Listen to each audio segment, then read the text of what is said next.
And welcome back. It is the Wild Wednesday edition of First News. Just about 20 minutes in front of 8 o'clock as the CEO and founder of Opportunity Arkansas, Nic Horton, joins us. And, Nick, welcome back to the show. How are you this morning? Did you guys, you and the family, enjoy the 4th of July weekend?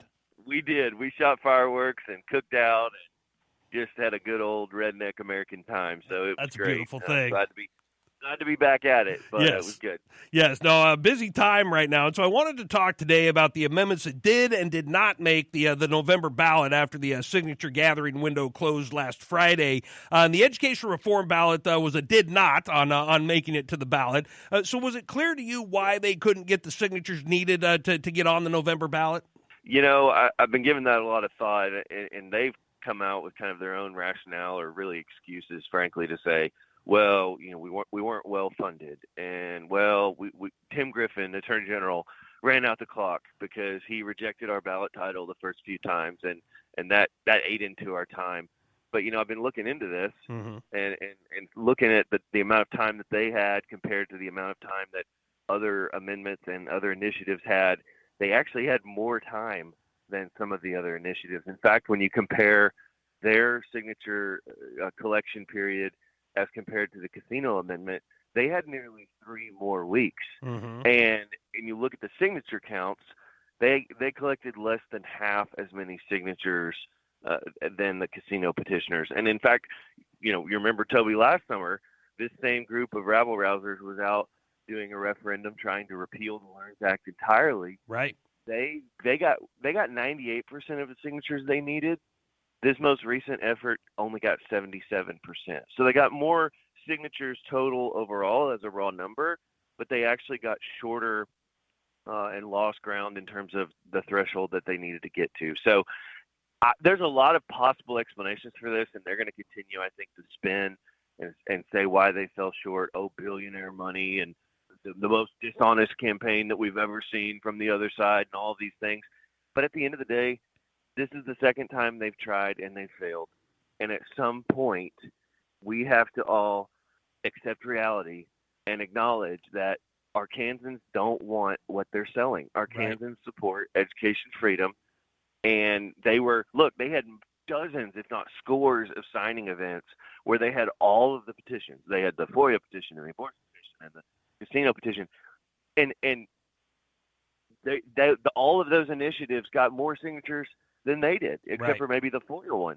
So what happened? Like, clearly people were agreeing to sign some of those other measures, but weren't signing the education initiative. I think that says a lot. Yeah, no, that speaks volumes. And so now, as you said, you spoke about the last time that they tried to do this as well, just repealing the entire LEARNS Act. And so now you've got this form of it. Do we expect them to take another run at the ballot in future years? Do you expect them to continue to try to go after the LEARNS Act with trying to get it on the ballot more moving forward in the future?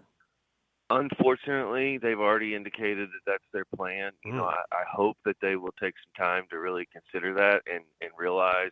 And look, I think this is really instructive. In this campaign, as compared to last summer, you know, last summer it was all about LEARNS is an attack on public schools. People don't want it. There's this uprising. There's this revolt. At one point, one of the leaders, or the leader of the initiative from last summer, called LEARNS a piece of trash. It's a piece of trash. This summer, their campaign messaging was 180 degrees different. They told the public repeatedly, this will do nothing to LEARNS. This will do nothing to education freedom. This won't do anything to roll back, you know, the LEARNS Act.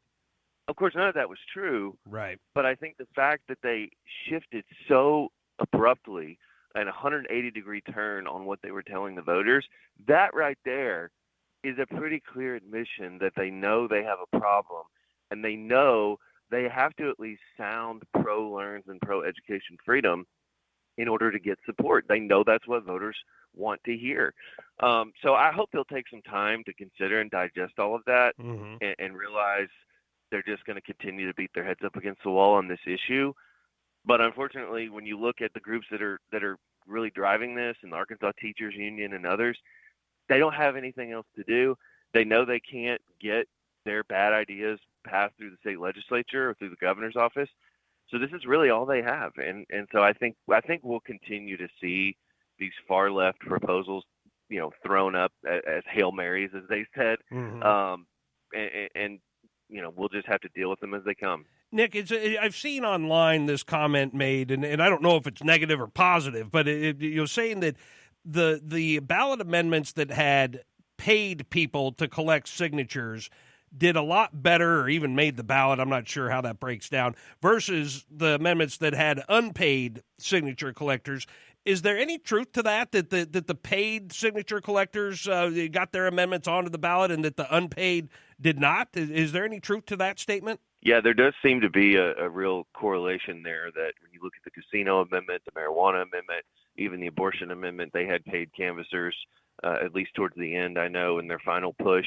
And then you look at education, you look at FOIA, you look at the pink tax, like some of the other initiatives that failed. I don't believe any of them had any paid canvassers. Mm-hmm. So that is, it's interesting. I've seen people saying that as if, that's some sort of, reliable excuse that, like, well, we didn't have paid canvassers, and so therefore, obviously we couldn't make the ballot. But again, if this is such a groundswell, if this is such an uprising against the Learns Act, in this example, why weren't they able to raise money to hire paid canvassers? Right. I mean, they should have been boiling over with donations to fund this campaign. And they raised something like $8,000, I think, based on their most recent financial report. Mm-hmm. Why is that? If this is such a grassroots, groundswell outrage, and Arkansans are reaching for their pitchforks, ready to storm the state capitol over the Learns Act, why did they struggle so much? And so, I think there is something to that. I'm not sure. I'm not sure that that's necessarily a good thing. When you look at any of these initiatives where they say, well, this is a grassroots effort, this is the voice of the people. Well, you're using paid canvassers, at $50 an hour to go out and get signatures. Like that feels a little bit more like AstroTurf than it does grassroots. Yeah. But yeah, there does seem to be some sort of connection there, and I think it speaks volumes about the groups that weren't able to raise the resources to do that. I think that says a lot about what Arkansans think about their ideas. And I'm a logical thinker, and the way I kind of look at it is that, well, paid people probably stayed out longer hours collecting signatures and then probably put a little more into it as opposed to the unpaid. I mean, that's one way that I kind of look at it on the surface. But yeah, it is interesting. But I think that's generally true. But again, just to see the other side and hear what they say and look at their tweets and their op-eds in the paper and all that. I mean, you would think people would be giving up their homes and donating their money to the cause because they're so upset about the Learns Act, right? And yet they couldn't even raise $10,000 to do advertising or paid canvassers or otherwise. And again, I just think that says a lot about the quality of their ideas and what Arkansans think about what they're selling. So we're talking with Nic Horton this morning, the CEO and founder of Opportunity Arkansas. Of course, you can find them at opportunityarkansas.org is the website. So, Nick, the abortion amendment makes it onto the ballot. The casino amendment makes it onto the ballot. The marijuana amendment made it onto the ballot. So what happened with the FOIA amendment? It did not make it onto the ballot. Is that right? It did not, and from what I understand, if I understand correctly, I don't think they even turned in signatures. Oh. I'm not sure we have. I've seen some chatter online about their signature totals, and assuming those are correct, it looks like they were somewhere between 20 and 30,000 signatures short. Mm-hmm. And as far as the other amendments you mentioned, I would just point out some of those initiatives, it seems clear they're going to make the ballot, like the casino amendment. They got 162,000 signatures. Mm-hmm. They needed 91,000. Even if 50,000 of those signatures somehow get thrown out because they were duplicate or they weren't registered voters or they were from out of state. I mean, there's a lot of reasons that tally could come down and probably will. It seems like at 162,000, they're probably going to make the ballot. Some of the other measures, marijuana, medical marijuana, they're calling it, the abortion amendment. I mean, they don't have a ton of cushion. Mm-hmm. I think abortion turned in 100,000 signatures. Marijuana turned in right around 111,000. As that review process starts to happen, which is already underway, and the Secretary of State, they're going to go through and verify every single signature individually. And as that happens, you will start to see some fluctuation in those numbers. Now, the way Arkansas does this, it's a little unique. We're only one of 2 states that does this. We have something called a cure period. Mm-hmm. So if after the initial signatures are counted, and they, let's say they throw out 20% or 15% are fraudulent, as long as they stay above the 75% threshold, they will then qualify for an additional cure period. I believe it's 30 days, where they'll be able to go out and try to get more signatures to get back to 100%. Okay.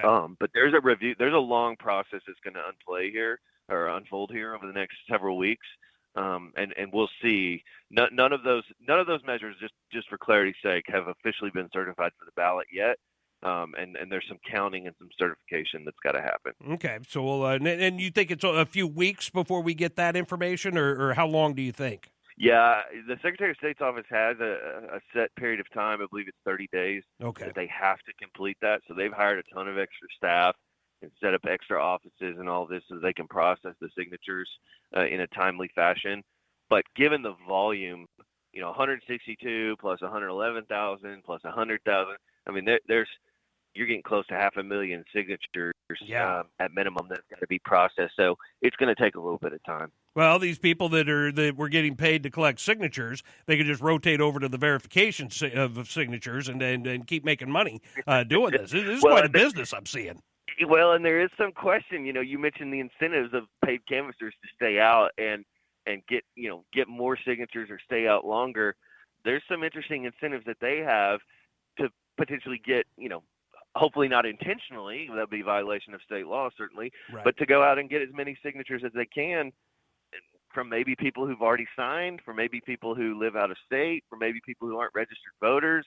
And so I think those paid, yes, it's one thing to say the paid canvasser campaigns got more signatures, but it will also be interesting to see if those canvasses or those petitioners, have a higher error rate and more fraudulent signatures than the other initiatives. So time will tell on that, but I think there's a lot to unfold here. Well, of course, you can see Nic and Opportunity Arkansas's work at opportunityarkansas.org. And Nic, we appreciate the time, as always, this morning, and we'll do it again next week. But thanks for joining us and providing some good insight on these amendments that did and didn't make the ballot this year and where we are in the process. So always appreciate that breakdown. But have a good rest of the day, man, and we'll catch up again next Wednesday. Enjoy it as always. Let's do it again soon.